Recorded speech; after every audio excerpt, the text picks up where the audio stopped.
Hello,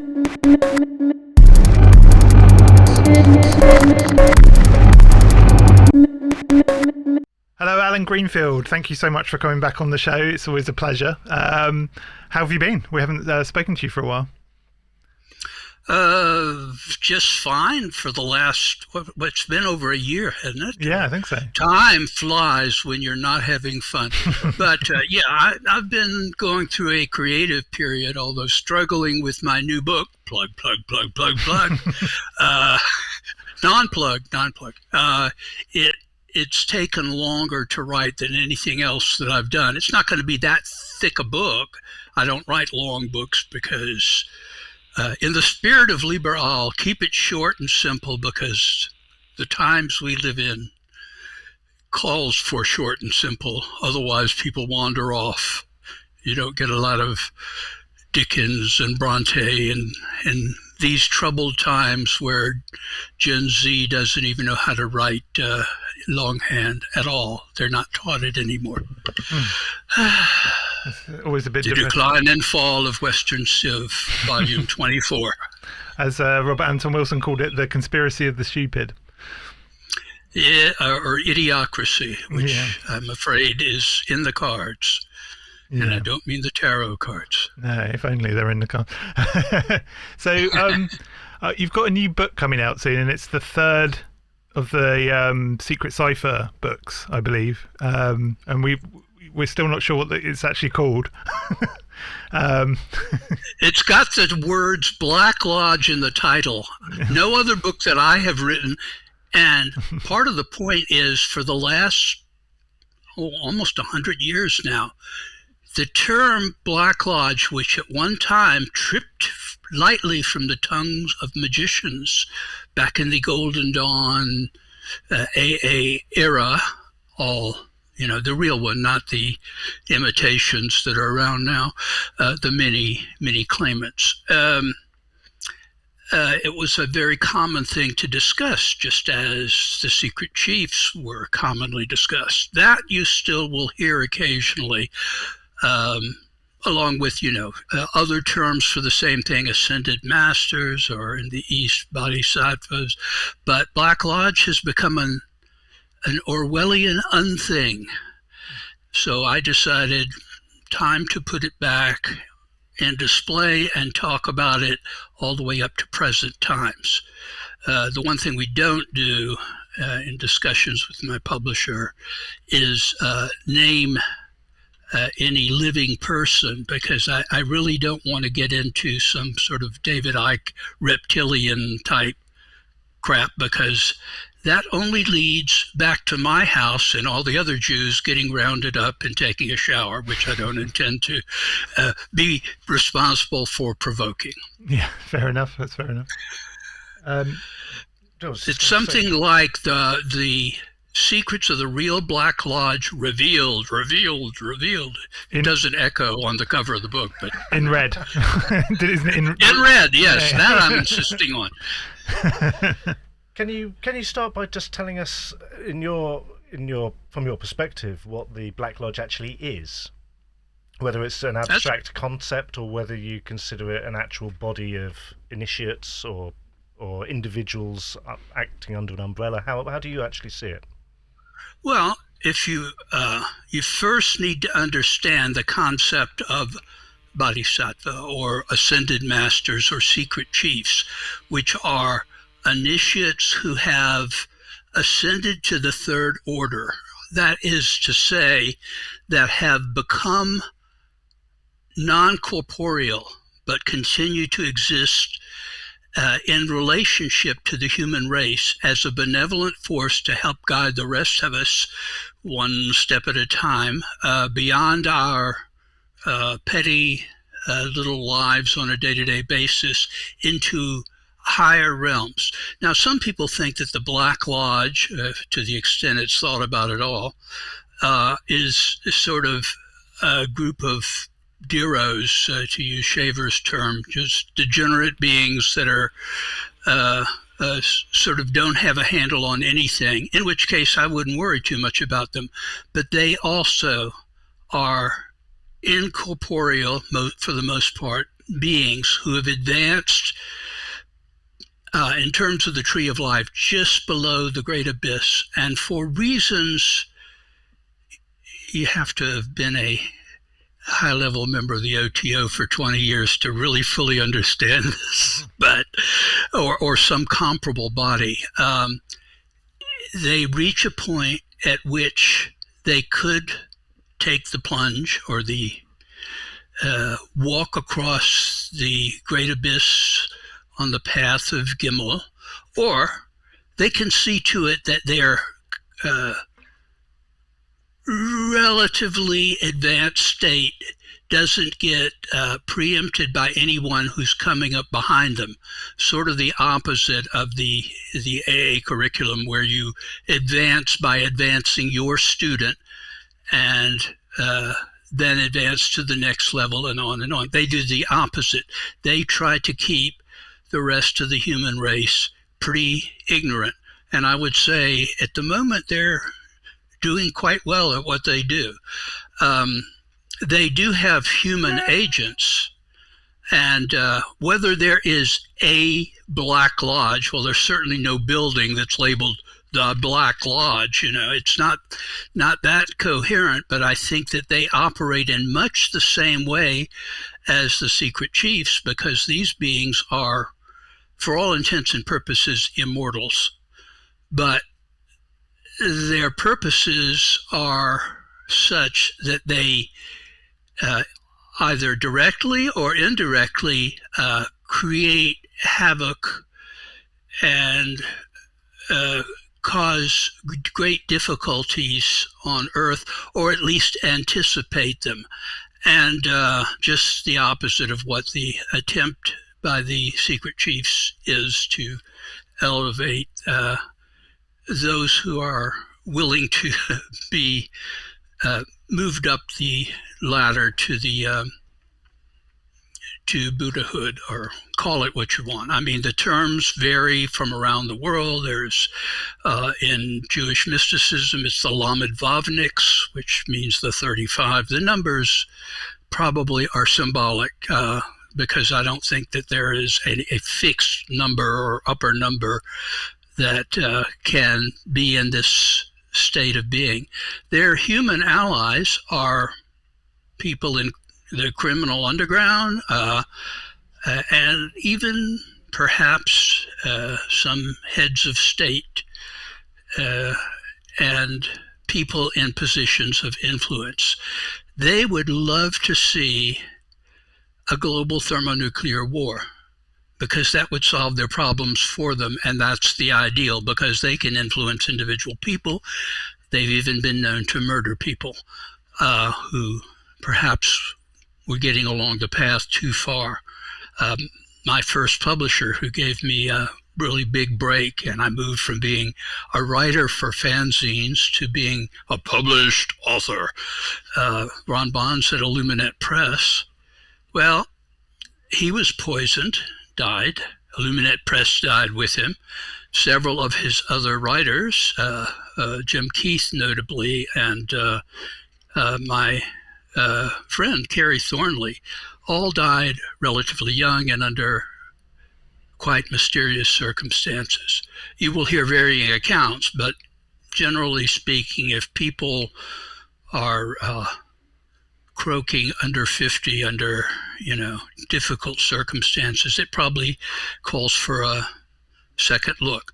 So, and I've had my own encounter with the not the Black Lodge directly, but an agent of the Black Lodge that showed up at Euless Lodge number 10 OTO Incorporated, and he was a dead ringer for Charles Manson. So right away, he's going around, and this will date it if you keep track of these things. He was going around pitching the harmonic convergence will change everything. And he goes around, and it happened that the lodge mistress from New Orleans was visiting on that particular occasion. And I thought, well, there were a lot of people there, basically to see her. And also it was a party, and, you would have to understand Ulysses Lodge to understand if it was a party, a lot of people were there who didn't necessarily much care about spiritual advancement. They cared about the drugs and who they could get laid with. But sounds like an ATM this guy.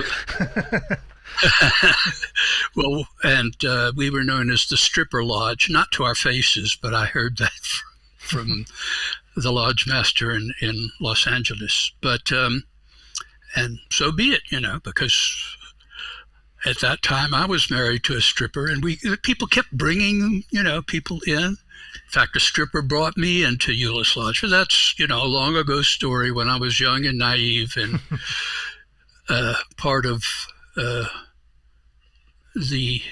wrong side of the occult, I think. Not necessarily all the people involved, but certainly the authoritarian hierarch. However, I'm told that I talk about that too much, so I won't talk about that, because people say, yeah, we heard that before. You're not going to be on our show anymore, Greenfield, because you talk about Bill Breeze by name. I'm sorry, I'm not worthy. I'm not. Okay, so was I saying something? Yes, I probably was. I usually am. Black Lodge turning up at your... Okay, so this guy, I just watched him. I didn't approach him. He didn't approach me. But I had sized him up as not necessarily an agent of the Black Lodge, but certainly because of certain events that would be too long to go into in whatever I have, an hour and a half or thereabouts, judging by your previous program, which I looked at the timing on, with Brother Staley, if I may call him brother. I'm not sure that that's okay with him, but it's okay with me. I'm sure he wouldn't mind. Anybody that's in the Kenneth Grant School of Magic is okay by me. I think Grant's only real flaw was the same flaw that Crowley had. They were lousy organizers and tended to throw out their best people. It was just probably their analyst would know better than I what it was that made that happen. But yeah, especially Crowley. Crowley used to throw out all his guys, didn't he? I mean, if anyone sort of started to get too high in Crowley's system, he'd just get rid of them, wouldn't he? Even his magical son. I even saw something today that was bad-mouthing Fredericod, giving the same tired old story of his mental breakdown. Well, his mental breakdown, knowing some of the people that are in the organized Crowleyana groups, I would not be one to complain, because he's not alone in having had a history of psychic disturbances. We'll just call it that and let it be. So, but yeah, he basically alienated virtually everybody. The only immunity was towards the end of his life. I think he was looking for a successor, and he did make vague promises to maybe half a dozen people. It's interesting. He made Gerald Gardner, who he chartered an OTO body in London for. I owned the charter for many years, but back in my OTO days, DAZE, I donated it as part of my seventh degree offering to that particular manifestation of bullshit. Irish breakfast, it's a hearty tea. Now, I'm careful about that, because I did a program on just UFO disclosure, which I think is a true crock of shite. It really, really, really is. But the person who invited me on is a person that I'm very friendly with. But I knew that I would get lots of negative comments, and one of them was I don't want my voice to get hoarse if I'm on for, a long time. So I brew some tea and I, take an occasional sip. So the comments on that program were, what has he put in there? It doesn't look like tea to me. He's incoherent. Clearly he's lost in his drugs I don't do drugs and I don't drink. So, but I do curse, so fuck them all. I'm sorry. I didn't mean to say that. I mean, intercourse them all. So you think this guy that turned up at the lodge was a Black Lodge agent? Well, he was an agent of. What happened, thanks for steering me back to my original story. You get old, you begin to wonder, well, about my children. Oh, who can live from children? Go live from your children. They don't call. Actually, they do, to tell me what's wrong with me. But that's... Oh, shut up. I had a device that went off just a minute ago. Welcome. Command, please.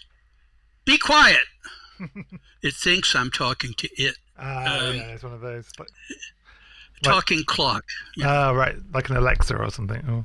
So, earlier than that, and not connected to the ether. Well, the ether I could take, but the few controlling persons in the internet universe, I would really rather not have them monitoring everything I say. It's bad enough that I'm pretty sure the guys in St. Petersburg hear every program that I'm on, which, that's okay. They hear everybody. So I watch this guy, and when he goes to leave, he has a hippie van, looks like Charles Manson, who was already in prison at the time. And he had been spewing this stuff about the harmonic convergence, and I've been through an endless number of end-of-the-world scenarios, so I'm very, very cynical about that. There was the first one was in the early 1960s. It was astrological, and, it came and it went, and usually there's no comment afterwards. Well, the harmonic convergence was popular among New Agey folks. So I said nothing, but when he went out to his car filled with his hippie-ish friends, now this is the 1980s, a little bit late for that particular, type of configuration outside of, the Rainbow Family Festivals or whatever, or the Grateful Dead concerts, of which I've been to 4 but never seen them perform because the stuff going on outside is far more interesting than any band ever was. So as he's getting in his van, I said,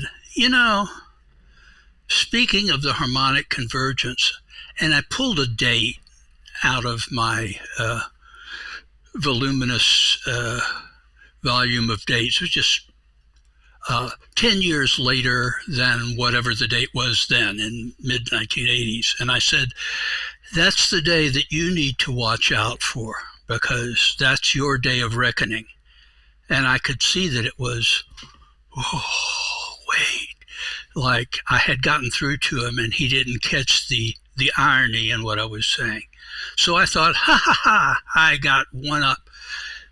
Come a few months later, the local OTO lodge, for reasons that are complicated, we were collectively invited to perform a Gnostic Mass at a neo-pagan gathering. Well, there is a certain amount of friction between the Crowley community and the Wiccan community. So we were glad to go and show that,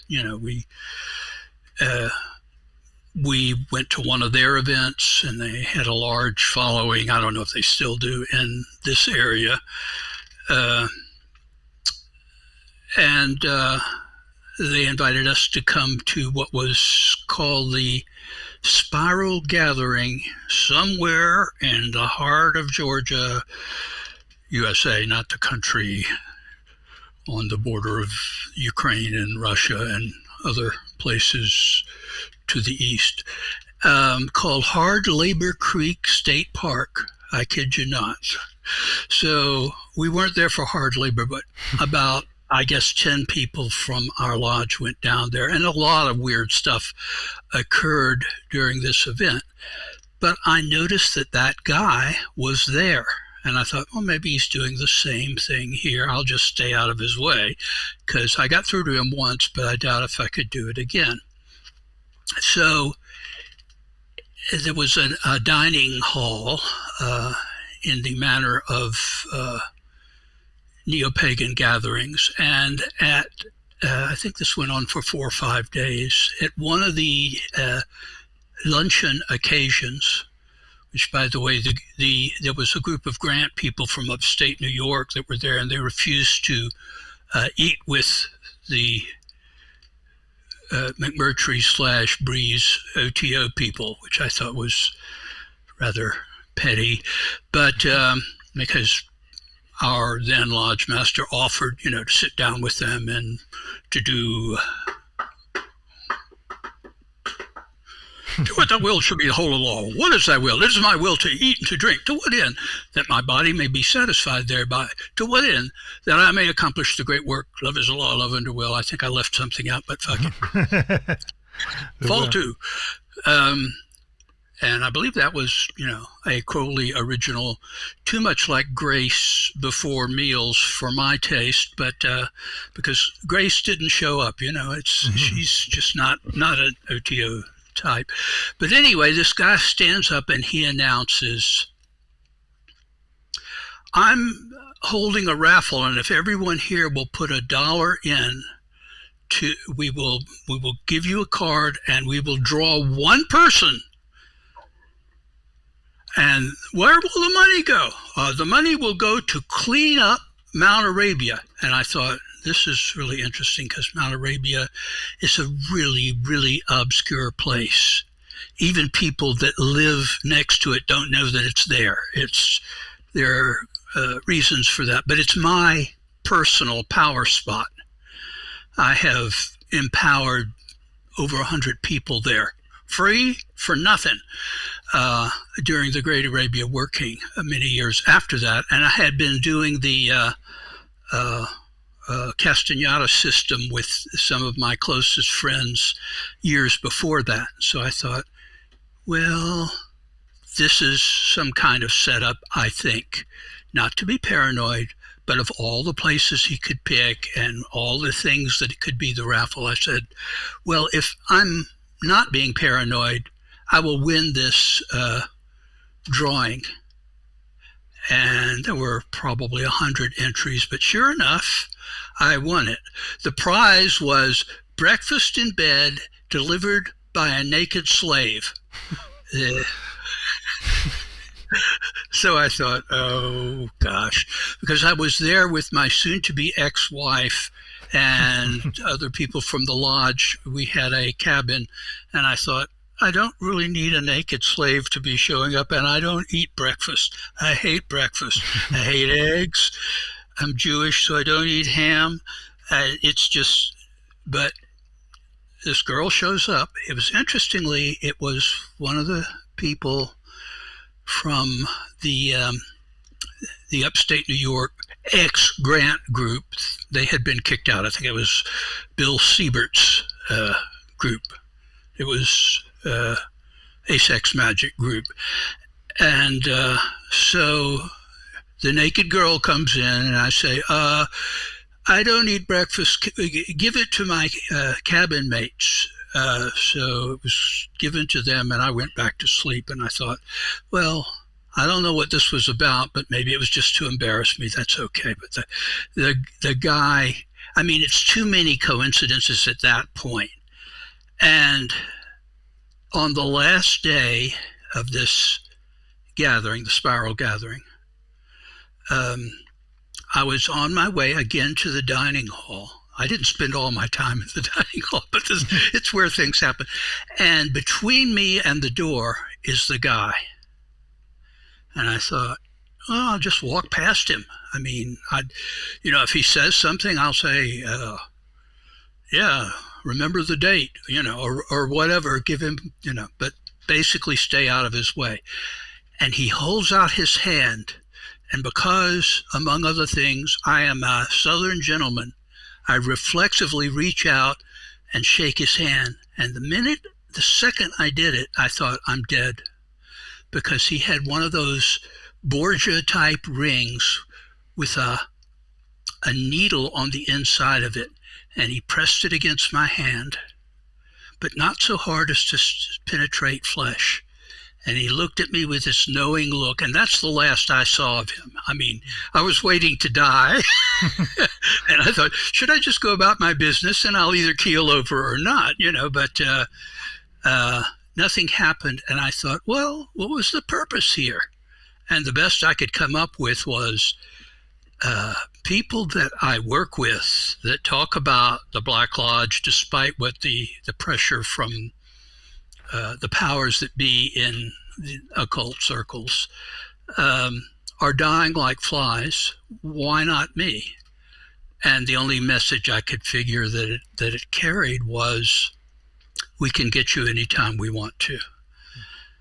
So I was duly chastened, and that's the entirety of the story. I never saw him again, and that is really, to my knowledge, my only encounter with somebody who was, in my very firm opinion, an agent of the Black Lodge. Again, many coincidings there, and since I don't believe in coincidences, we'll just call them synchronicities and a warning. Yeah, that's interesting. So the what are the first kind of recorded instances of the Black Lodge? Because I found one yesterday. I was doing some research into this, and have you ever heard of the Sabians before? They're kind of pre-Islamic Arabian group. The Fabians? Sabians. Say S. Not Fabians, Sabians. Oh, the Sabians, yes. Yeah. They were a pre-Islamic group that Muhammad disliked, Yeah. and that were eventually absorbed into the Arabian goo. No, I thought you said Fabians, which is a socialist society from 19th century Britain that was very successful in being in that sort of political lineage myself. I thought their approach was good because they were sneaky. They didn't say, like the current crop, oh, let's have a social. They were just, literati, and actually there was overlap with the Golden Dawn there. But okay, the Sabians, yes, I've heard of them, and I think we only see them through the eyes of the Islamic community, who clearly were their enemies, and the victors do tend to write the history. So I would not say they were the Black Lodge, but it goes back that far for sure. No, I mean, maybe further. What I meant was I can't. It's bugging me. I can't remember the name of the book now, but there was a book written. There's been a lot more academic study recently on the Sabians. That they've uncovered a lot more information sort of independently, which is useful. But one of the beliefs was that they believed in a place called the Black Lodge, which is really interesting. So the Sabians believed in it, and that's going back a long way. So it's kind of yes, it is, and I think that probably was Lynch's type of sourcing rather than directly from the occult community. But I don't eliminate that as a possibility. I'd love to ask the man, because he is a transcendental meditator, and that community tends somewhat on the periphery to overlap with people that have other esoteric interests. But where he gets his ideas, I think, basically come out of his own head. I think a lot of them do. I think Mark Frost, surreal, creative person. I think they're. And I like his version of Dune much better, actually. Yeah, his co-writer Mark Frost, I think, brought in a lot of that stuff. He was interested in all interested in conspiracy theories and the occult, and I think Lynch just sort of interpreted it. And but yeah, it's my favourite interpretation of the Black Lodge, personally. But so one thing that they talk about, actually interesting that we brought up Lynch is there's a scene in Twin Peaks where you see Wyndham Earle for the first time, who's Agent Cooper's FBI foil, and you see him on a TV screen kind of ranting about the Black Lodge. But one of the things one of the groups he mentions is a thing called the Dugpa. And the Dugpa are sort of interlinked with the Black Lodge, aren't they? I was wondering if you could talk a bit about the Dugpa. Well, look, there are a lot of organizations that arguably serve the Black Lodge. I mean, Richard Shaver talked a great deal about he didn't think that the earth was hollow, but he did think it had caverns. I think he was talking about portals and thinking they were caverns. But the Dero and the Tiro, who were degenerate humans who had access to machines from advanced civilizations, but they needed slaves, and they were also cannibalistic. So they made offers to the criminal underground around the world, which is, there's the mafia here and in Sicily and the rest of Italy, frankly, and then there's the Russian mob, and there's the Tongs in China. There are a lot of them, and they're more than willing to work for anybody that is willing to pay them. So they have other interests, but I think they often work for the Black Lodge. You're talking about the East Indian group, Dugpa. There's going to be. I know Blavatsky spoke about them, didn't she? As they were a group of black sorcerers, or is that right? Yeah, I think that's what. Yeah. Well, all things Indian go back to Blavatsky. I often think there would be no. They would still be waving the Union Jack were it not for the Theosophical Society, because they took after they got kicked out of the Hermetic Brotherhood of Light, Colonel Olcott and Madame Blavatsky renounced mediumship and made their way to India, and that's the story of the Theosophical Society, although technically it was founded in New York during one of her visits hither.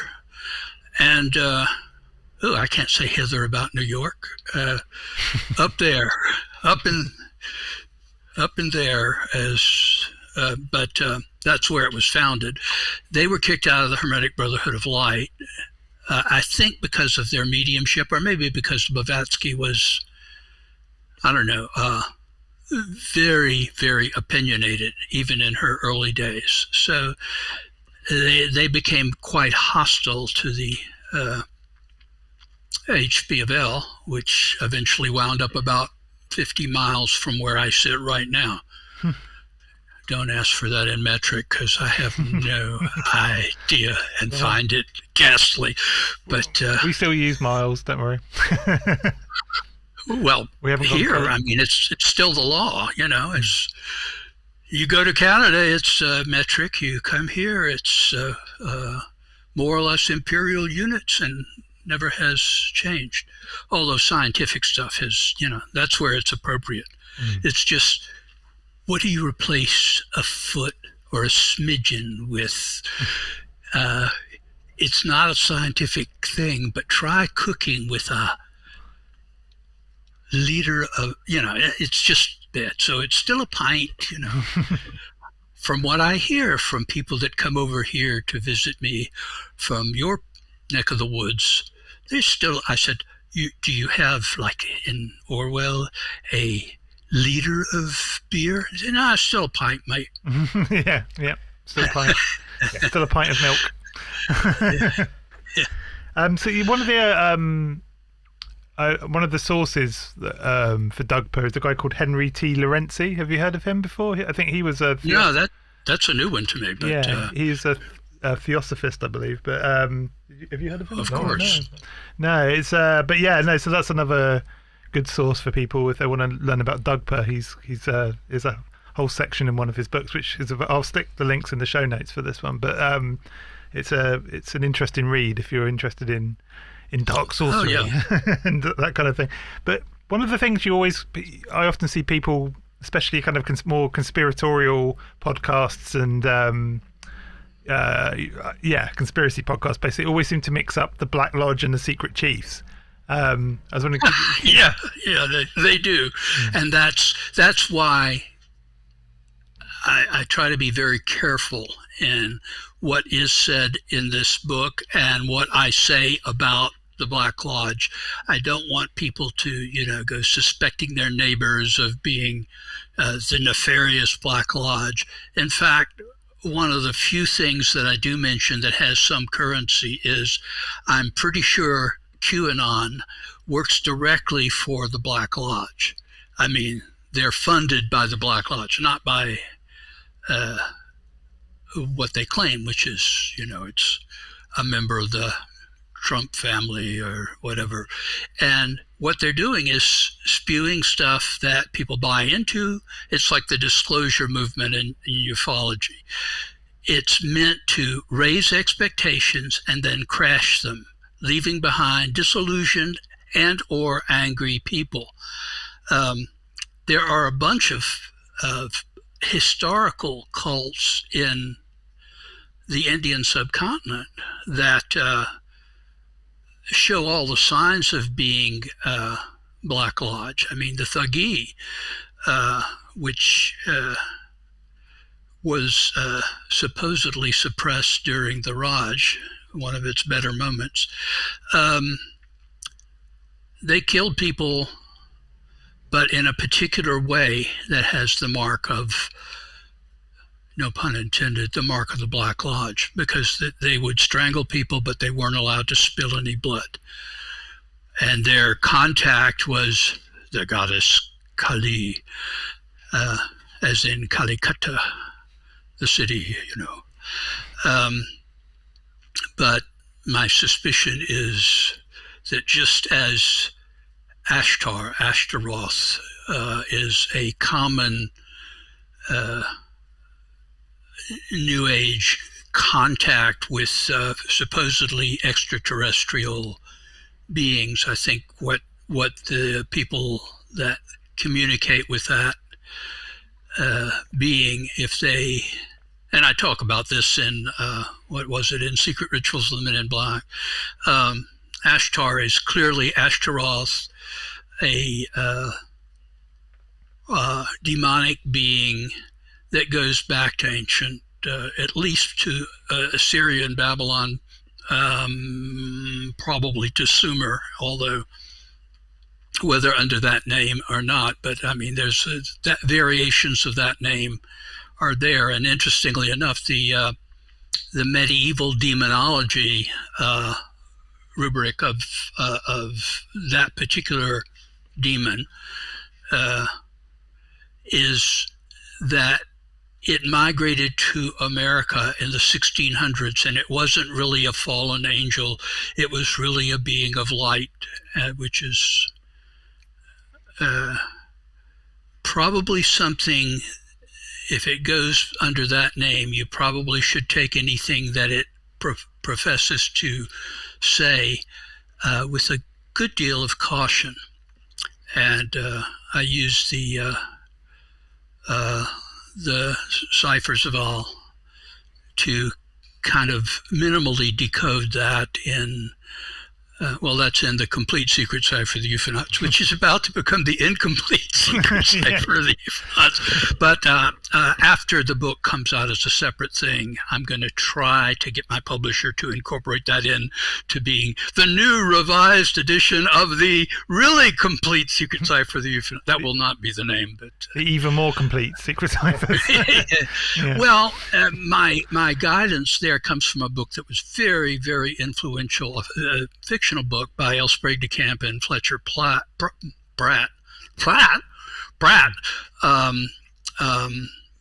which was originally published in, I guess it was Astounding, or one of the science fiction pulp magazines in the 1950s, in the so-called Harold Shea stories, because it was about interpenetrating universes, only these were literary universes that became real through a certain incantation, which I liked a lot. And the first one I read was The Incomplete Enchanter. And they eventually collected most or all of these stories in a book, and they called it The Complete Enchanter. So, there's incomplete, there's complete, and then there's complete. Like I have a book that I think is in print called The Complete Rite of Memphis, but I spelled that as in the complete, the complete. It's the sun. It's the electromagnetic thing that is scrambling what remains of my brains. Brains. Give me brains. Send more cops. What was I saying? It doesn't. Ask me something else. Okay. Well, you were just telling us about your take on Astaroth and its journey to America, and I guess I'm wondering if you're tying that in with the Black Lodge as an entity of the Black Lodge, or so forth. Go on. I think no question about it that comes directly from the Black Lodge. And why is it all peace and enlightenment? Well, it's because it's to diffuse people that might otherwise take a real interest in the day-to-day world. It also traces back to the dark days of the 1930s, when there were copycat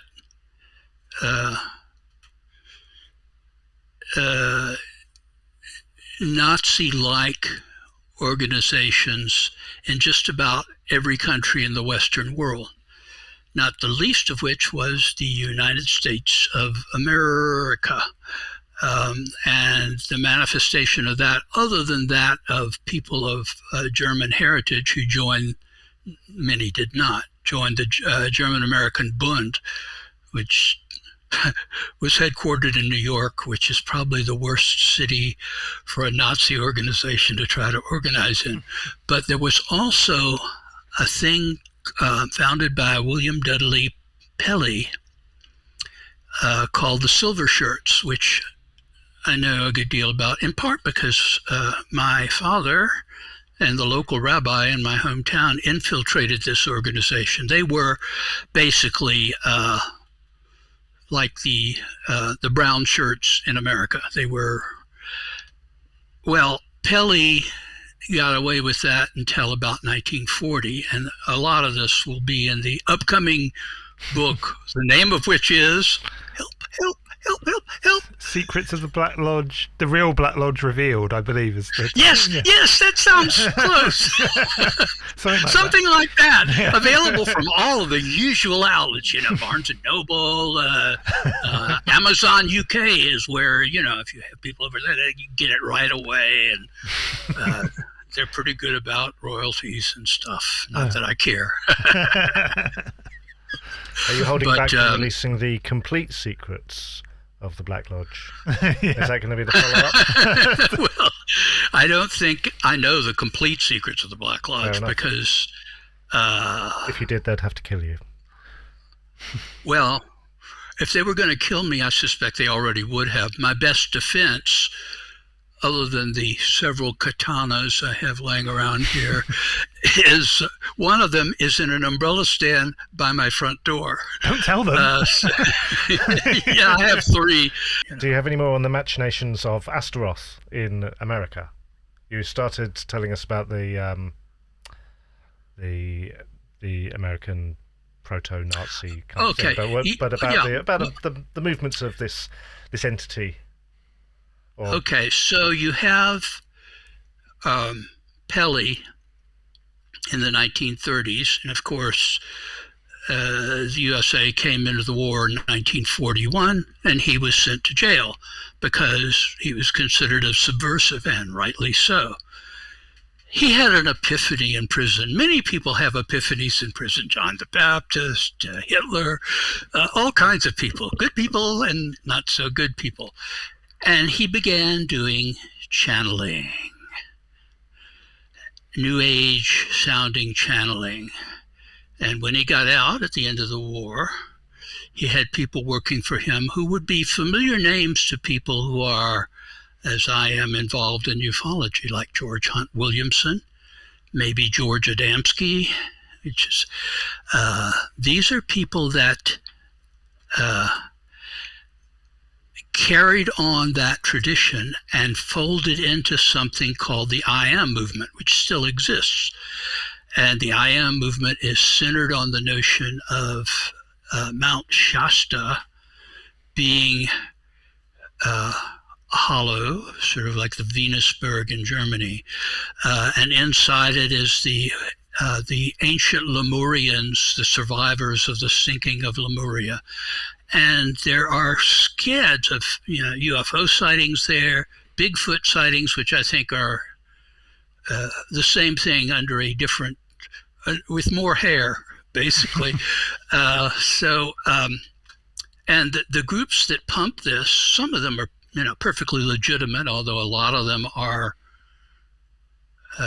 sort of artsy-fartsy, new agey, sweetness and light groups. Some of them are, perfectly decent researchers who maybe don't know this history. But basically what Peli started has spawned many trans-channeling movements, which in turn seem to be channeling Ashtar, promulgating things like the so-called Vril women, which, to the best of my knowledge, is something that was invented by a neo-Nazi group in Germany in the 1970s. Prior to that, you can't, it's like, well, I don't want to get in trouble with Wiccans, but I used to say, find me a copy of the Book of Shadows that predates Ye Book of Ye Art Magical, which was found after Gerald Gardner passed on, in the back of a sofa in his witch's mill on the Isle of Man, and which eventually I attempted to buy from Ripley's, believe it or not, who bought it from his niece. By the way, he was also involved in the OTO. Anyway, Ye Book of Ye Art Magical, which I was able to read through with my then wife number two. And behind door number 3, no, we don't talk about wife number 3. God, that's... to name is to invoke, and no thanks, kiddo. So anyway, I was saying, hey, this is straight out of OTO ritual. Hey, this is straight out of the Golden Dawn. Hey, it clearly was that. So my offer was, if you can produce a copy of the Book of Shadows that predates Gerald Gardner's Ye Book of Ye Art Magical, which the earliest it could possibly be was sometime in the early 1940s. I mean, I had that from Doreen Valente, who was, a key player in early Wicca. Then I'll say that there is a legitimate heritage. She lived here in Brighton. In fact, my other co-host Mark used to do his laundry at the same time as Doreen Valiente. Well, there you go. I mean, she was very helpful to me in doing research on that, and I published a couple of articles on it, which also had a good deal of humor in it, as most of what I do does. And I thought I was going to get some really, really negative reaction from Wiccan groups. Instead, it was widely praised in the Wiccan community, because I said, a legitimate form of spirituality doesn't necessarily date to antiquity. It's either valid or not. If it's ancient and not valid, it's not worth your trouble. If it's contemporary and is moving to you and meaningful to you, it's perfectly valid. And what I'm saying is Wicca is a product of the mind of Gerald Gardner, plus his sources, which were readily identifiable as part of the occult revival in the late Victorian times at the furthest back. So, and Book of Shadows is, World War II vintage at the oldest. And Doreen told me that she suggested there were 3 versions of the Book of Shadows, and she suggested to Gerald, she being high priestess, he being high priest of, I guess, the original Gardnerian coven, certain changes to be made so that it was more attractive to women, which I think Gardner was very down with. I mean, one of the things that Ripley tried to sell me were these albums of cheesecake 1940s and 50s photos that Gardner had collected, no doubt under a little light in a darkened room, and pasted in this album. And I thought, no. I said to the guy that was trying to sell me that, well, we have Aleister Crowley's sword. Aleister Crowley had lots of swords, and that one looks like it comes from the import shop. So no. He said, well, we can't sell the Book of Shadows for less than $12,000. I had bid $6,000, which is why I'm a poor man today. That was the sort of thing that I did. And they said, no, because that's the crown jewel of the collection. I think it was eventually bought, maybe the whole collection. Well, not the whole collection, because some of it is still in dusty corners of the Ripley's universe. Probably the Blackpool operation still has, if you want to see whatever is left of the Gardner collection. They decided that it was not family oriented during the great Satan scare of the late 1980s, which struck me when they were explaining that to me as really, really funny, considering what's in the Ripley collection.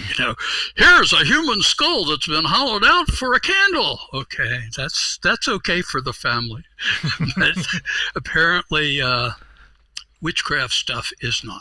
So the shaver stuff, that's interesting. You talk about it. The other day I was watching, have you ever seen the Poke Runyon Lemuria film that he made? Yes, I have. Yeah, yes, I have. He has got the greatest Not voice. a great film, but the information is useful. That's the story of Poke Runyon, I think. Yeah. Useful information, but not necessarily done with panache and... Oh, he's got the best voice, though. He's got the best voice I've ever heard. Poke Runyon. The best you've ever heard? Yeah, it's amazing. The Key of Solomon. It sounds great. Yeah, I do love. Have you met Poke Runyon? Or? No, I have not. Oh. He's probably the only contemporary person that I haven't met or had any direct contact with. But of course, I know who he is because he's one of the big names. There are a few people from the previous generation I wished I had met, and that once they're gone, they're gone. I pleaded with the U.S. Grand Master of the OTO to interview Grant. I said, look, we have our differences with Grant, but he's one of the very few people who knew Aleister Crowley personally that's still alive. And while he is alive, get somebody, Jake Straighton Kent, who passed on just recently, or, someone who can get an interview with him on his background and have that on record.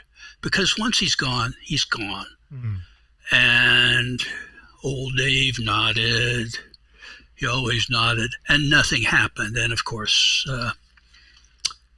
I don't know of any recording of Grant's. No. Well, we're looking into that at the moment, and the only one that seems to exist is a obscure radio interview that no one can find. He did one interview that we know of.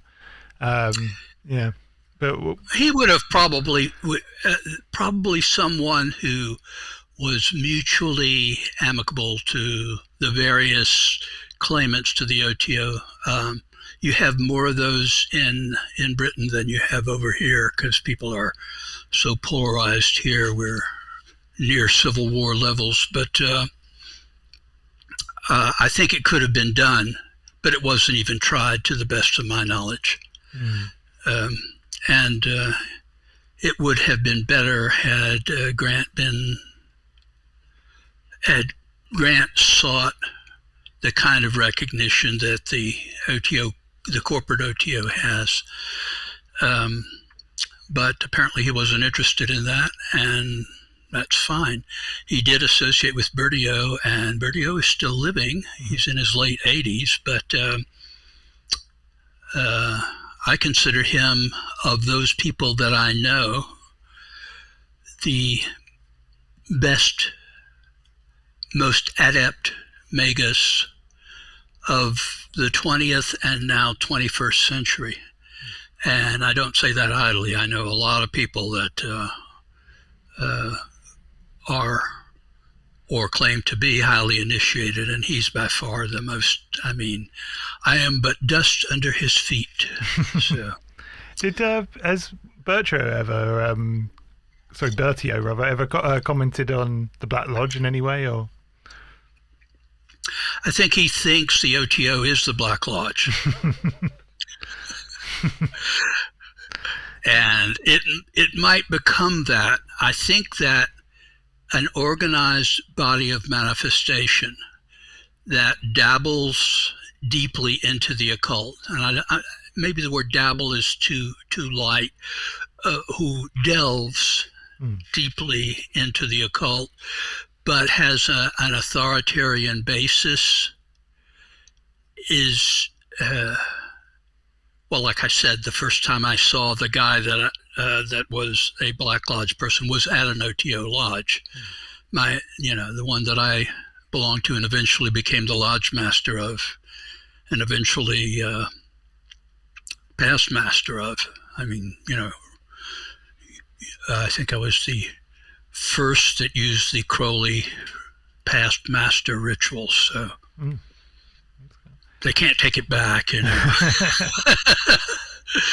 So I'm interested in this Lemuria connection to the Black Lodge. Could you go into that a little bit more? Because you sort of touched on it earlier with Shaver, and I get the impression that that's kind of also partially what might have influenced Lynch's, or Mark Frost and David Lynch's take on it as well. But there does seem to be a connection there.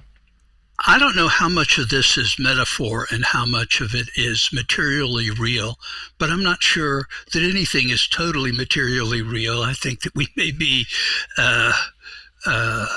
accepting things that are easily accessible to our minimal five senses as being real, and everything else is irreal or unreal or beyond real. And that just where quantum physics and quantum biology are today, that just isn't the case. It's all sort of nebulous, and I don't mean to tell you this, but there's Godzilla is hanging out right behind you.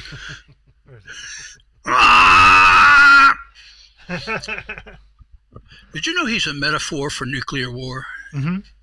Oh, yeah. A lot of people don't know that because it's very, very clear in the Japanese version of the original movie, but I guess the Western version, they had to bring in Perry Mason. No, not Perry Mason, but the actor that played Perry Mason in a few scenes in order to relate to Western sensibilities, and that kind of mutes the original theme. But still. Anyway, back to Lemuria. Of course, that was one of the place names that Richard Shaver talked about in his most famous and first appearance in Amazing Stories. I remember Lemuria, and whether that was the continent or whether that sank, allegedly. Actually, there's more evidence for that now. My friends, the Newkirks, who did the Hellier series, recently were pointing out that apparently where Lemuria was originally supposed to be between India and Madagascar, between India and Madagascar, they have found evidence of a pre-existing continent there, and it may well be that the lemurs of Madagascar, who were named for the supposedly lost continent, actually was a lost continent, which is, part of South Indian mythology anyway. And I use mythology in the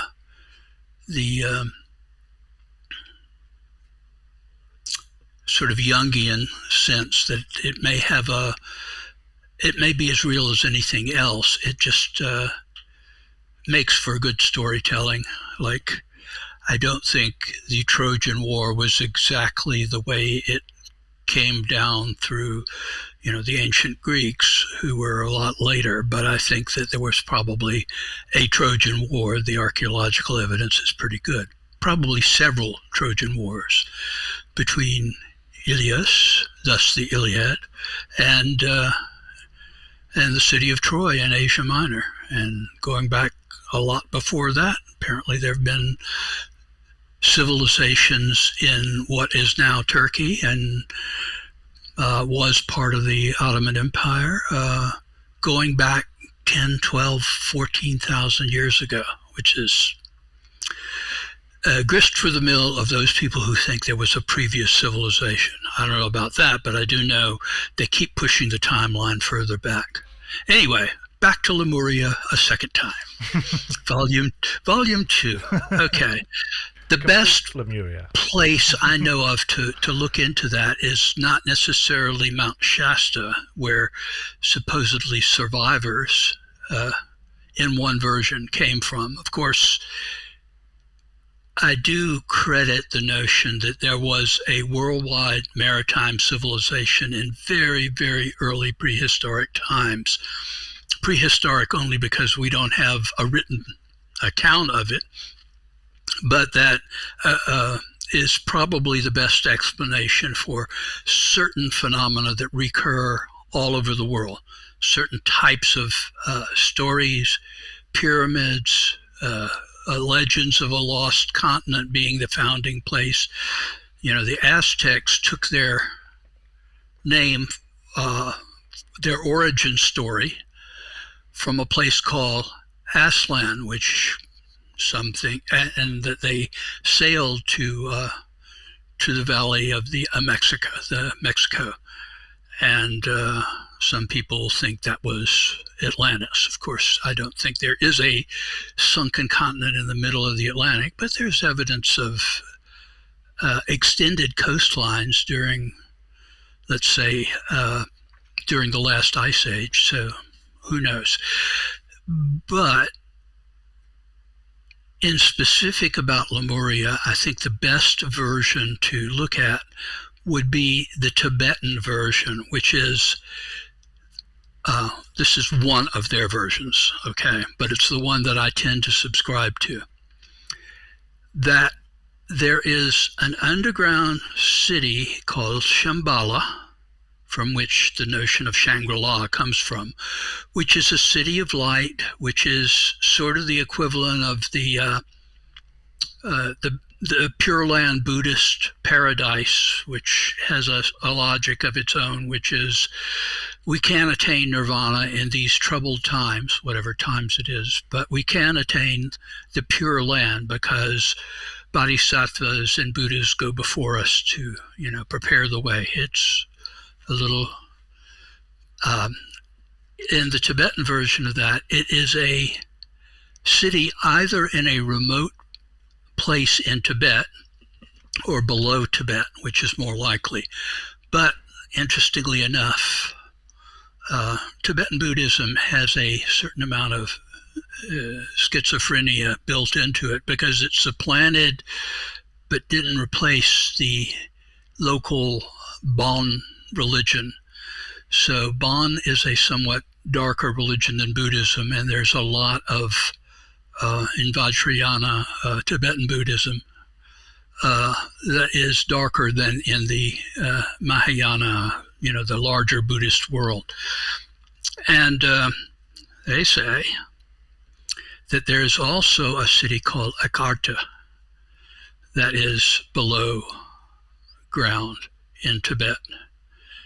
in a remote region of Tibet. And even today, there are still very remote regions of Tibet. I don't think people really appreciate. Sorry to interrupt. If I recall, was Augusta the Black Brotherhood equivalent of Shambhala?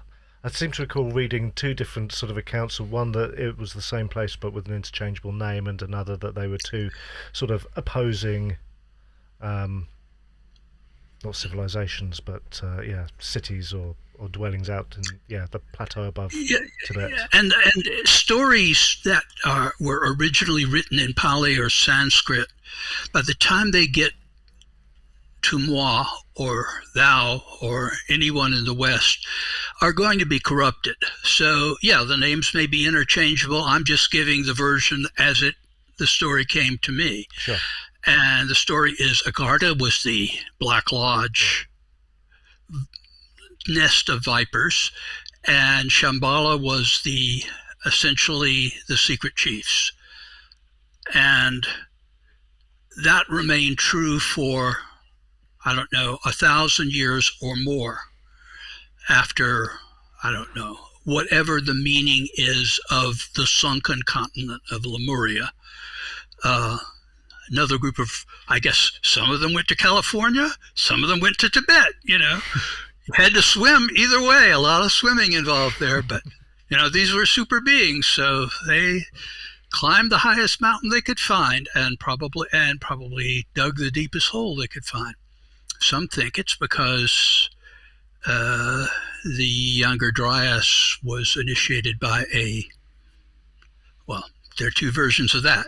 A comet hitting the Earth and causing abrupt changes in the ecology of the Earth, or something we may be looking at right now, certainly the Black Lodge is interested in it, the sun getting very temperamental, sort of like Betelgeuse is doing right now. Betelgeuse may blow up in our lifetimes. You younger folks, very likely it'll be in your lifetime. And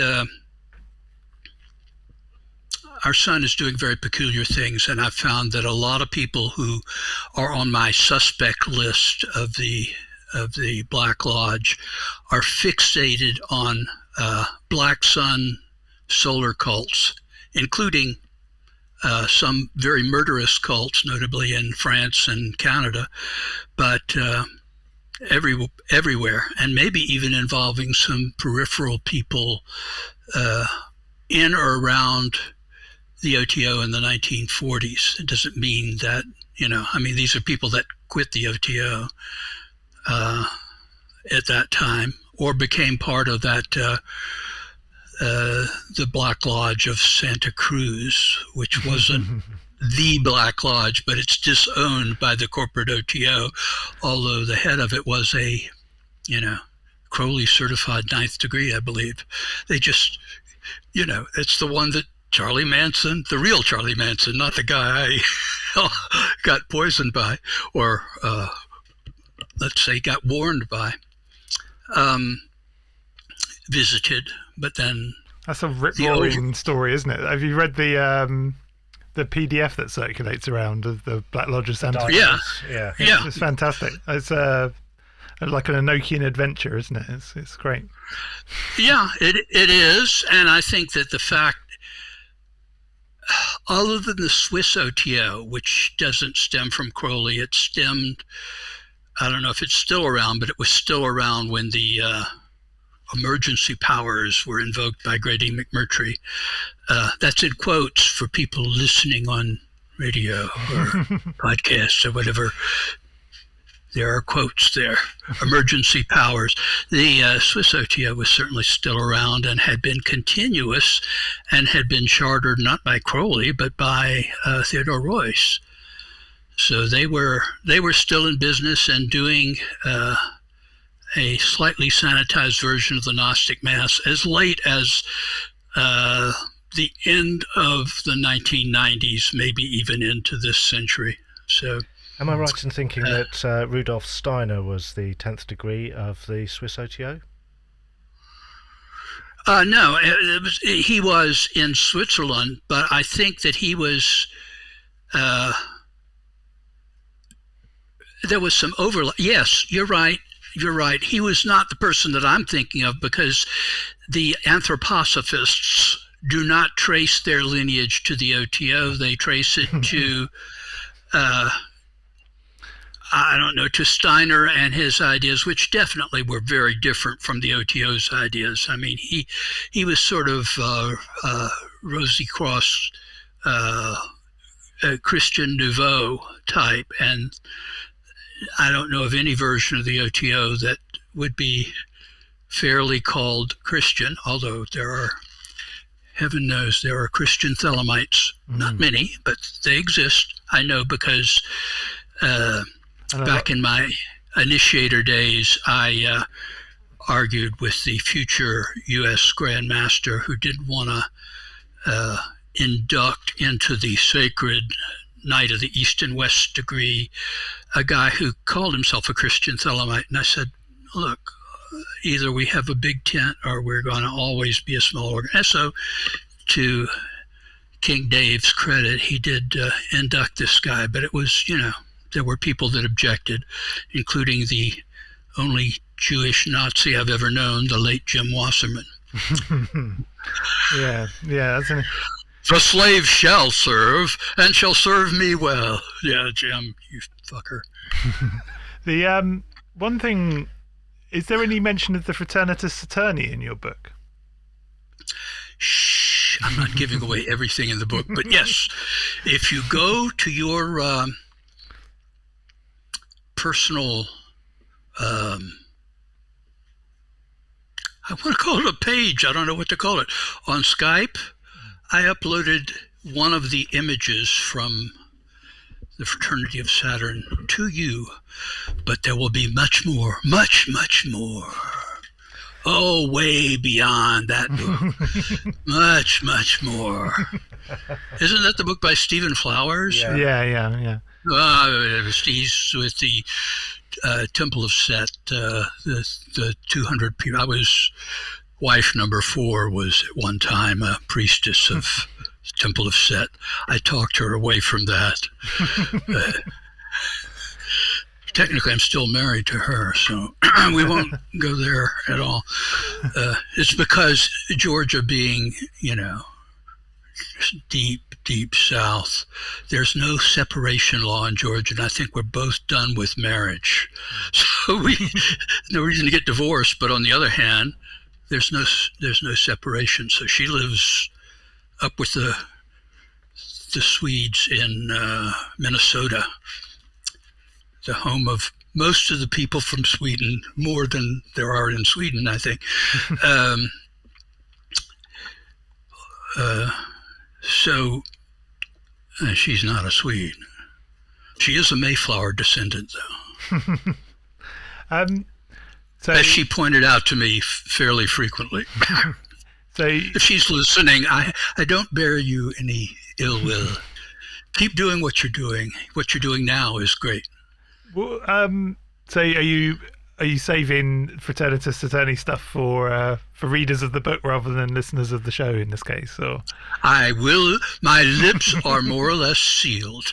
If you want to know a little bit about it, then you can read Stephen Flowers' book, which you can hold up again if you want to, but I'd rather you hold up my stuff. Yeah, I mean, okay. We've got that. Yeah, now that's a book. That's a book that cuts through all the crap and gets right down to the sex. Woo! The secret of Magick is taking the force of sexuality, the inherent force, life force in human beings, and doing what is done in all ceremonial magic, which is channeling it. Oh, I don't mean to do that to you. Channeling it into a specific purpose, which, among others, is the creation of the so-called Bud Will, which essentially is a tulpa.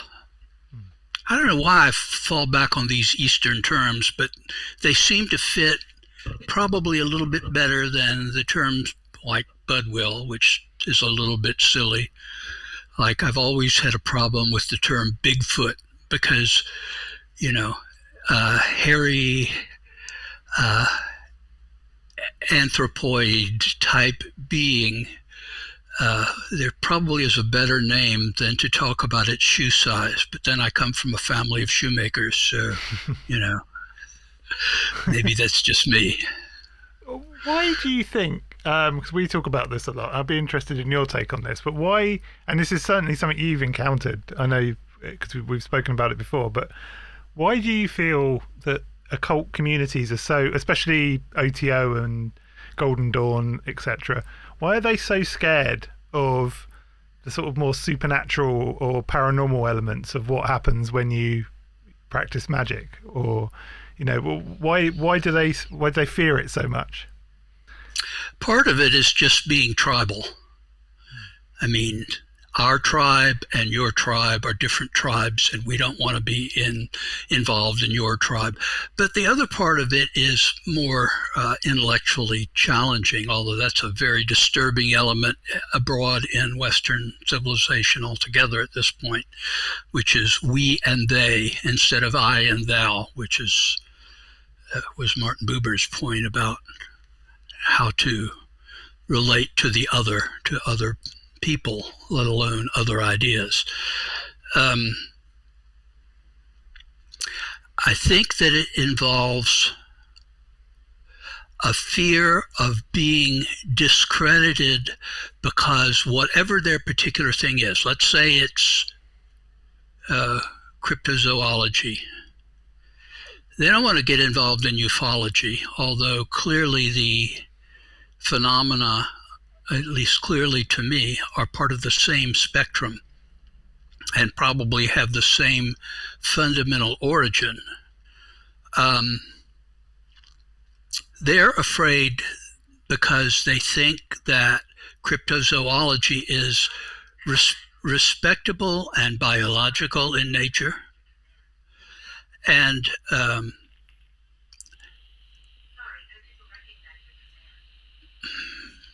that machine is talking to me again. Is that neither picking respectable up? nor biological.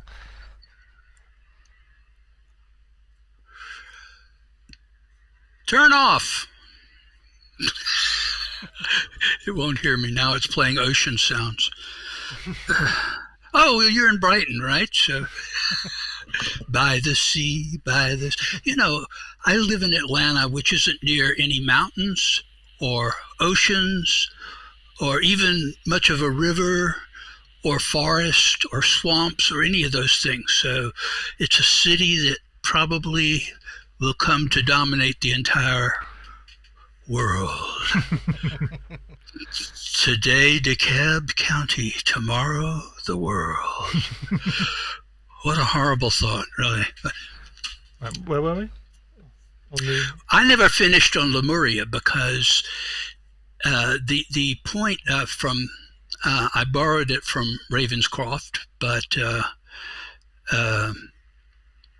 apparently the 1,000 years of Shambhala and Agartha was rudely interrupted when the Chinese, the People's Liberation Army, liberated those two settlements by machine gunning everyone there to death. Somehow they got in, and somehow that happened, and that they no longer exist. I don't necessarily believe that, but I certainly think the People's Liberation Army is quite capable of that. Some of the things that they've done in Tibet are beyond despicable, almost like Putin, only worse. Listen, in St. Petersburg, if you hear me now, you're working for the wrong guys, trust me. I know these things.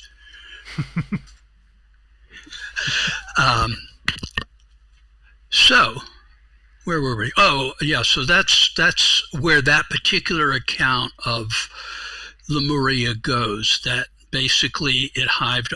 Same story that you get about Atlantis, that there were survivors and the great civilizations of remote antiquity were the result of these survivors coming up in coastal areas in Egypt and somehow making their way up the Indian subcontinent or through, I don't know, what are they calling Burma now? Myanmar. Okay. And winding up in Tibet. And the same would be true for the Mesoamerican civilizations. I think that that's undercrediting the people, the indigenous people in those areas, but still there are very great similarities in their mythologies and in their building practices, in their calendrical, and in their apparent fixation on the stars. And that would even include Stonehenge, unless, of course, while they're digging that tunnel, Stonehenge collapses, which will embarrass a lot of people and probably get the Labour Party in power. But that's I'm fairly totally sure in the 60s, and I don't think it's widely known, but that all of the stones got moved in the 60s, and concrete foundations put underneath, and then they were just replaced there, and no one really made a big fuss of it at the time. The Stonehenge. Yeah, that just happened with one of the stone circles in France.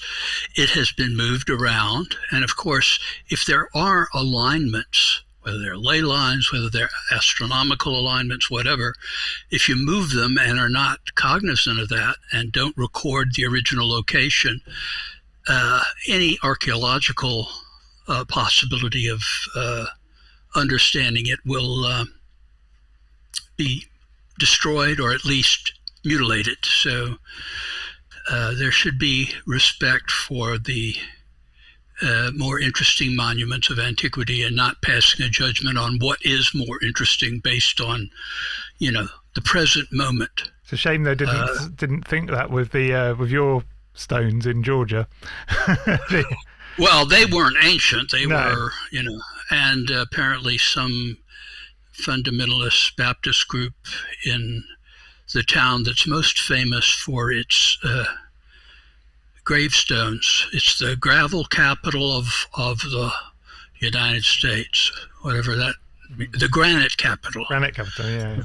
Yeah, my friend, and he's sometimes co-host on this show, Raymond Wiley, used to live in Georgia, and he wrote the disinformation book on the Georgia Guidestones. So he's I've heard a lot of, he used to live here, so I've heard a lot about the Guidestones. I'm kind of gutted I didn't get to go and see them, but oh well.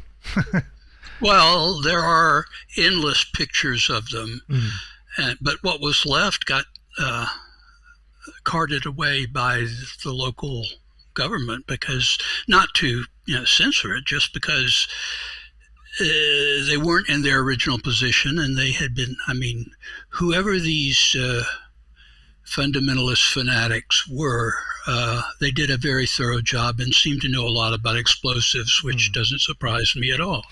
Yeah, it was all fired on by, there was a woman running for Senate, wasn't there? I've forgotten her name now, but she kept referring to them as satanic stones, and it was shortly after that they got blown up. But yeah, I don't remember. You're not talking about what's her name? Marjorie Taylor Greene, the Jewish space laser lady.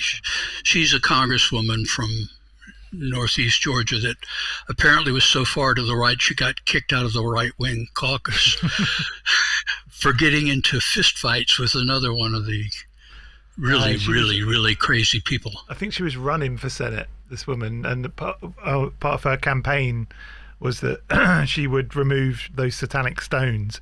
It was her kind of one of her pledges. But well, she didn't rise to. I know the politics of Georgia Senate races because I support both of the people that are now senators, and it's a new day here. But I don't remember anybody of the female persuasion running for Senate here. There's several House of Representative people. Yeah, maybe I'm getting I don't know my American politics particularly. I know someone was running for something, and it was shortly. Someone was just running. This is Georgia. Somebody is running for something all the time. Yeah, You get out, Atlanta is a very civilized place. You get 20 miles in any direction, and you're back in the Confederate States of America. Yeehaw! Yeah. I know. I'm from out there. Trust me. I think that's why Raymond left. He lives in, where does he live now?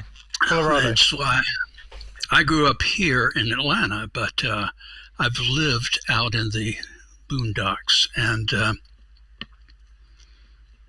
well, that's a whole subject that we don't need to go to right now. There was something we were talking about that we were talking about got away from. We were talking about the relationship that some modern occult orders have, publicly at least, with discussing the more paranormal and, frankly, sort of occult manifestations of our work, rather than simply the academic scrutiny or the talking the talk, the actual sort of walking the walk, and the discussion of exactly what it is that are being contacted, etc. Okay, so I did wander off of that, and I think that the major. What do you keep notes on me? This guy is obviously he does have a reptilian. A reptilian! No. There are no reptilians, folks. His lodge is weirdly black. The lizard brain. But he remembers stuff that I've wandered away from like 15, 20 minutes ago. So that's either a virtue or he's taking notes and writing down addresses. No notes. I don't know if you're not left-handed. You could be left-handed. There are lots of left-handed. You see? And you held up your right hand as if to say, I'm not writing this down. And you're all as well, I'm not writing this down. Okay. But I'm certainly sinister. I'm just teasing. I don't want anybody to shoot you when you leave or blow up your car or whatever. I'll be careful. It's okay, it's Ken's car. Yeah, it's my car anyway. Yeah. Well, I don't want to blow up your car. You'll never have me back on the show because you'll be staring at the ceiling. The fucking Greenfield. Fucking Greenfield. Okay, so tell me again. I'm old and my mind wanders. But I still have some of my wits about me. Get your wits ready. It was we were talking about the nature of entities that are contacted. Obviously, we've mentioned like the contactee kind of era and no. We were talking about but in the sort of why there's resistance to so in the occult communities and how they resist. Sort of discussing those stranger aspects, even though they're kind of fundamentally what we're engaging with. Well, I think that most occult bodies think that I've told this story so often I hesitate to even mention it again, so I give the very briefest form. I'm riding in a car with William Gary Keith Breeze, and he's telling me why I shouldn't write books about flying saucers, because that's not respectable. The occult is respectable. And that, I think I mentioned that on your show, Ken. Yeah. I mean, it was just an important moment for me, because I thought, what's wrong with this guy? How much acid did he do in the 60s? What is the deal here? And clearly, each group of people that are involved in one aspect of this or another has a core of people who think what I'm doing is perfectly sane, respectable, and good, and what these other groups are doing, if I associate myself with that, it will drag me down to their level. And there are varying levels of acceptance. I would say UFOs have been far more accepted by and large by the general public than the occult. And if you want to talk about academia, clearly, if there's any respectability at all, as if that necessarily matters, the occult is way down the list below UFOs and Loch Ness. I mean, that's just fundamentally true. And there are, polls by Gallup and others that support that position. And I did point that out in Complete Secret Cipher of the Ufonauts somewhere, in a long footnote that was addressed to maybe 3 people, Bill and Dave, and people in that universe that seem to think that they would be lowering themselves to have an interest in any of these other areas. And my whole pitch is they're all one area, seen from different angles, and maybe projected in different ways. Like the Lynch Black Lodge, a lot of flash cutting there and talking backwards, and it's meant to be disorienting. And I think that I'm not saying that comes from the Black Lodge, but I'm saying that's what the Black Lodge wants. It wants a very divided, for lack of a better term, paranormal community. So on just sort of mentioning that and reflecting back again, using my amazingly sparky memory for this early in the morning for us, sort of mentioning those kind of big... It's 6:15 here. It's 11 a.m. here, which is painfully early. The sort of big for me too. I probably would be going to sleep in about an hour or 2 hours, and I don't get up until the big yellow thing has vanished to the west. We'll see if we can squeeze you for a little bit more information then. And right at the beginning, you'd sort of been mentioning about the kind of big machinations of the Black Lodge, and you were sort of suggesting that they like to create hope only to have it dashed, and then kind of be fueled by the anger and the disillusionment. And so obviously we've got this whole UFO whistleblower, the David Grush stuff happening, and you were mentioning the disclosure movement. So is this an instance that you see the sort of the meddling fingers of the Black Lodge setting fragments of society up for hope only to have it dashed by some lack of yes and no. I think that is one source, but I think this is one of those things, and I don't credit very much of the hardly anything that involves conspiracy. I mean, there are conspiracies historically, Caesar didn't die of, a broken ankle or something. But most conspiracy theories, I wouldn't be surprised if they're launched by the Black Lodge in order to create, confusion and disillusionment and all that. But in this particular case, I think that some of the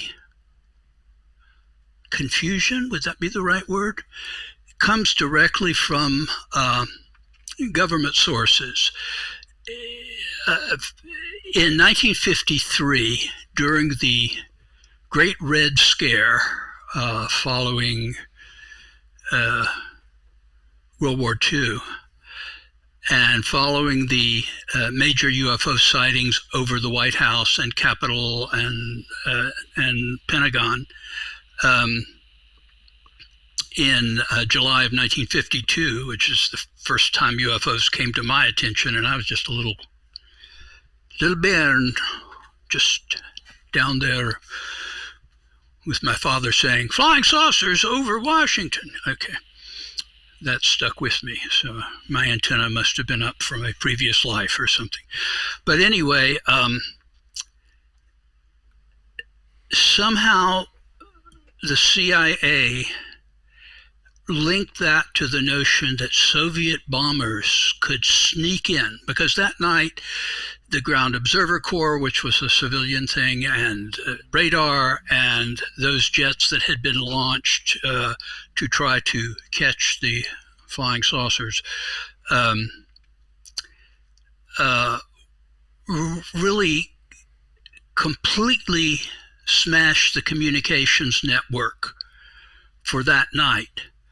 And it happened over a few nights, if I recall, the wave of UFOs over the capital. Well, it was July 1952, and it was caused it to be integrated with the anti-communist fervor that was going on, and the notion that Russian bombers were, just waiting for.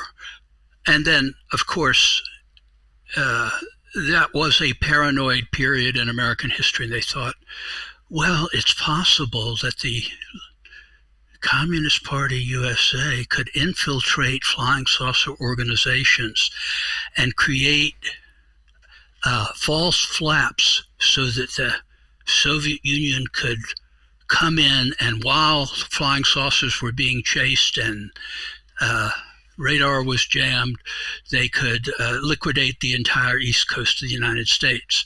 So the CIA convened a panel in 1953, and all of this is public information now. I mean, you can find it online. It was declassified probably by conspiracy theorists who,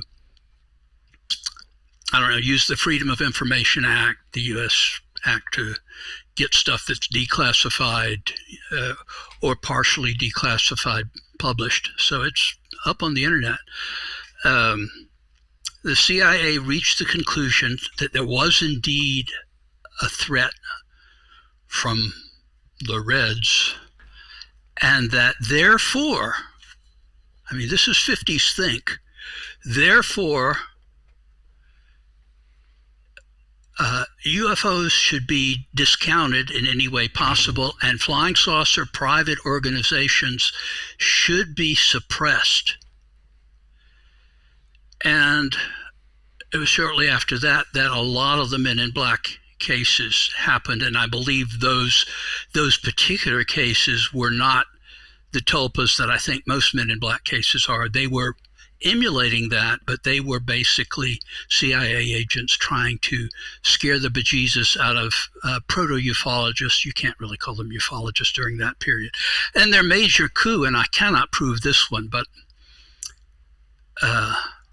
when the first really large, coherent flying saucer organization in America was formed, the National Investigation Committee on Aerial Phenomena, NICAP, then located in at 1536 Connecticut Avenue, Washington, D.C.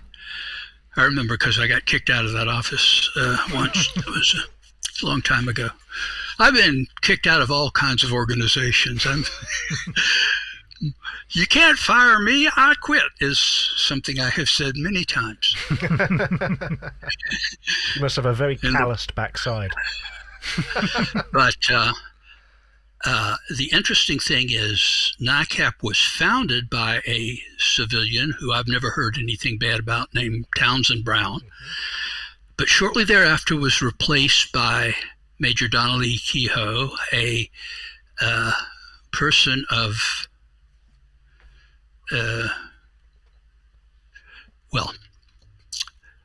a graduate of the Naval Academy at Annapolis, and who had many friends in far higher places than a major should have, and who had written an absolutely paranoid but turned out to be somewhat truthful book before World War II, before America entered World War II. I think it was 1940, called M something, What Your Government Plans for You. And it was basically, we'll round up the communists and the fascists and blah, blah, blah, which sort of actually happened, although they didn't round up all the communists, because by then Hitler had attacked Stalin, and suddenly the U.S. Communist Party was calling for America to enter the war. This was Kehoe. This was written by Kehoe, was it? Yes, it was. Right. I think it's called M-Day, What Your Government Plans for You, or something very close to that. It's trite. It was written around 1940, and Kehoe in those days was a pulp magazine writer, and all that that implies. So he becomes the director of NICAP in the same year that it was founded. And the governing board of directors was headed by one of his classmates from the Naval Academy. That was Admiral Roscoe Hillenkotter, the first head of the CIA. So, and NICAP's focus was on disclosure, not on landings or close encounters of the third, fourth, and fifth kind, but on disclosure. They almost had a rule, which I critiqued them for the term of their existence, that it appears that flying saucers can fly over and be recorded, and we can fill out our questionnaires, but they can't land, and any reports of landings are fictitious or hoaxes, and any reports of anything more than that are even more fictitious and more hoax-like. And don't talk to Richard Shaver. That's actually what their office person said to me. Not on the occasion of kicking me out of the office. That came later. But and I knew Shaver, and I thought, well, this is really interesting stuff. I'm not sure how much of this is literally true, but this is what you ought to pay attention to. Anyway, NICAP focused on disclosure, which is going to happen anytime. Now, there are not a lot of people left from that period. Really, the only ones that are still around in ufology are people that were part of what was then called the teen ufology movement, of which I was one, and Gene Steinberg and Rick Hilberg and Dave Halpern were all involved in and are still involved in ufology in various ways. But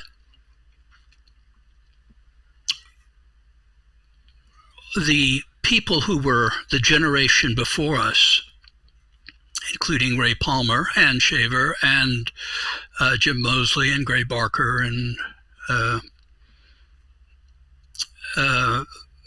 they tended to look askance at NICAP, and NICAP tended to look askance at them. And then when Project Blue Book, the Air Force, much vaunted Air Force project on flying saucers, closed down,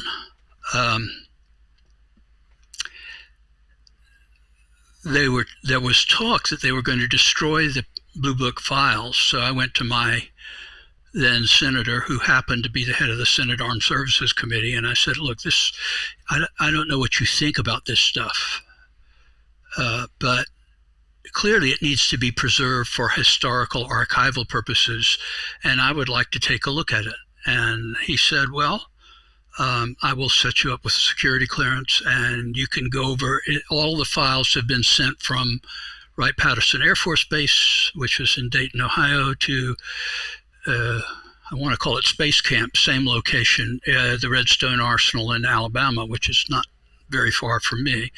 So I got to look at the Blue Book files. They didn't know. The thing I always say is, if you want to know something about flying saucers, ask a private ufologist. Don't ask the government, because the government program consisted of intake of reports by a middle echelon officer, one enlisted Air Force person, and a secretary. That's it. That's the whole history of Project Blue Book. Didn't Hynek think that the juicier reports were being siphoned off direct to the military and not ending up in Blue Book anyway? Hynek was on the 1953 CIA panel that determined that private UFO organizations should be disrupted and UFOs should be poo-pooed. And that's what he did up until he got the feedback. He got laughed at, essentially. And he was a private scientist. I mean, he was with Northwestern University. He was, lead astronomer there, blah, blah, blah, blah, blah, blah, blah, blah, blah, respectable private scientist under contract to the Air Force to be their house naysayer. And I talked to him, I talked to him from Jacques Vallée's room in Chicago when he was living in Chicago, before he got fired, because he changed. I don't know if he changed his mind or his ego was bruised by being called Dr. Swamp Gas or whatever, but he changed sides and immediately got fired by the Air Force, which really shows where the Air Force was coming from. And the Air Force turned the whole matter over to Dr. Condon at the University of Colorado. And like right now with the current disclosure movement made of younger and equally naive people, they thought that Condon was, a fair and balanced person who would look at these things and had a considerable budget.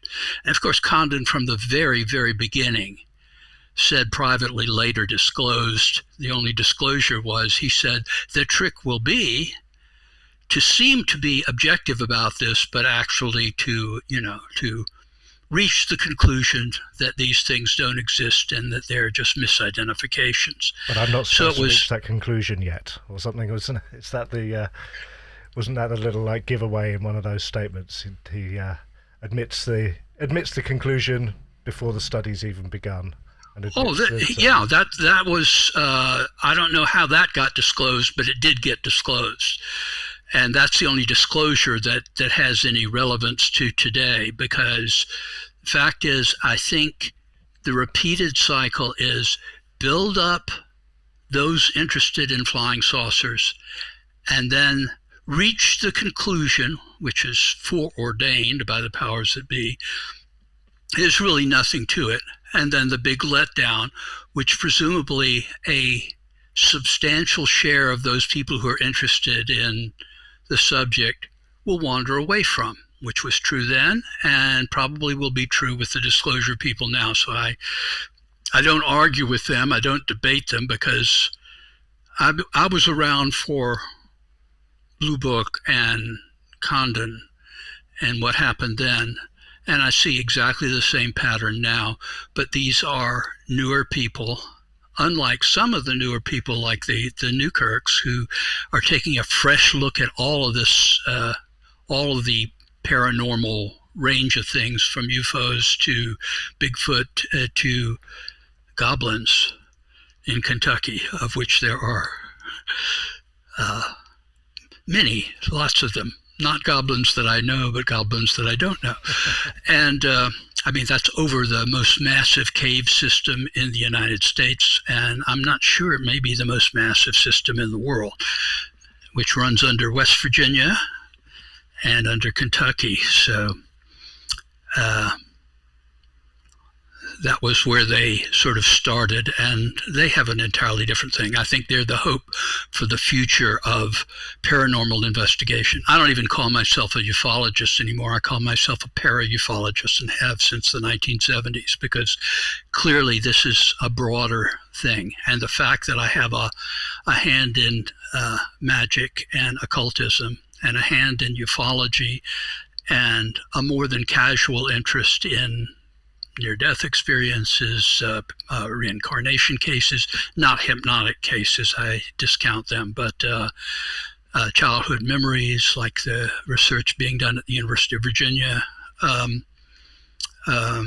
first under Ian Stevenson, and now Dr. Jim Tucker has sort of taken the reins of that. I think that's a whole nother discussion for us, I think, at some point, but it is a fascinating one, that whole thing about the childhood memories. My word, there's strange consistency in a lot of those stories. But anyway. Oh, yeah. And it to some extent, the preponderance of stories come from societies that are permissive of the notion of reincarnation. And some think that that's a blow against these being legitimate cases. But I think a term coined by John Keel, silent contactees, I think in societies like in Europe and in America, North America anyway, where reincarnation beliefs are, if anything, discouraged as either screwy or against the principles of the great Western religions as they slowly set in the West There's a double entendre there if you look for it really, really hard. And there are silent childhood reincarnation cases, because what does the average family in Manchester or Chicago or Prague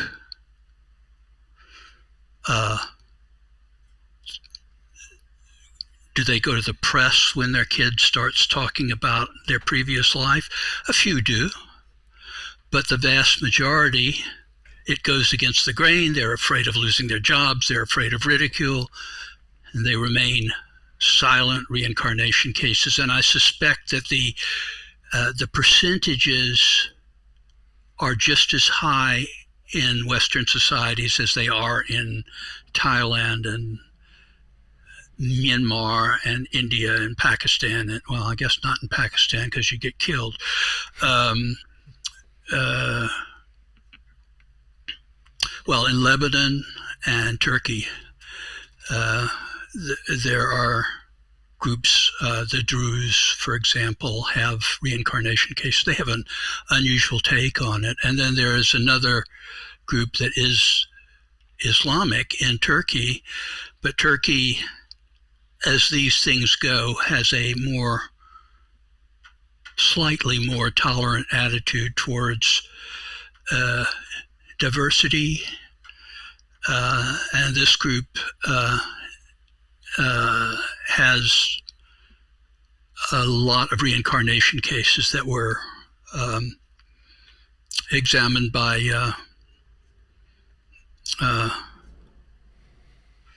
the people from the University of Virginia and their local associates. So the number of cases is in the thousands.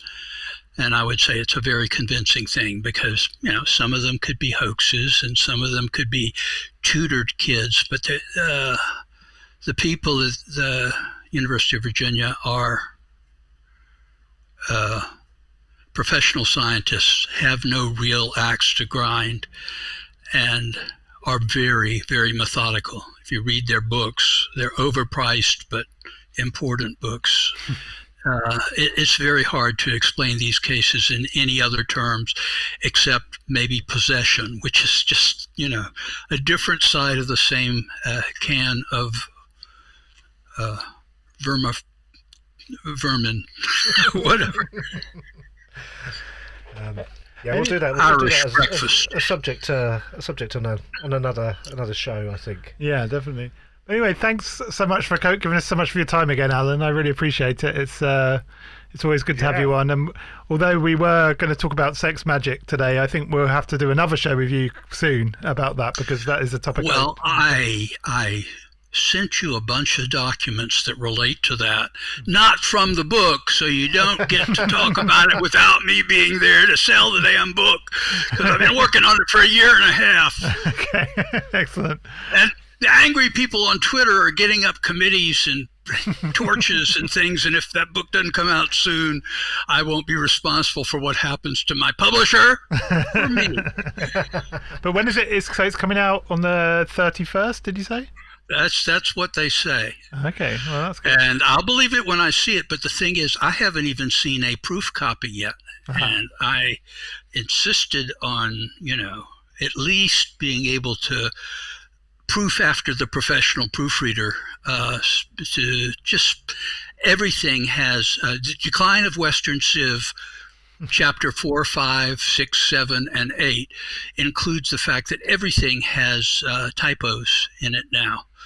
But I'm old and insistent and try to minimize that. And if I don't get a look at it, there will certainly be a table of quarantines or something that will be totally embarrassing. Back in my youth, I put out, I had an obituary. I don't remember who it was for, but I was trying to say flesh and blood, and I didn't proofread it properly, and it said, "We're all real flesh and bloop." And I'll leave you with that thought. Flesh and Bleep. That could be the episode title, couldn't it? Flesh and Bleep. Yeah, sure could. Excellent. Thank you so much. Thanks a lot, Alan.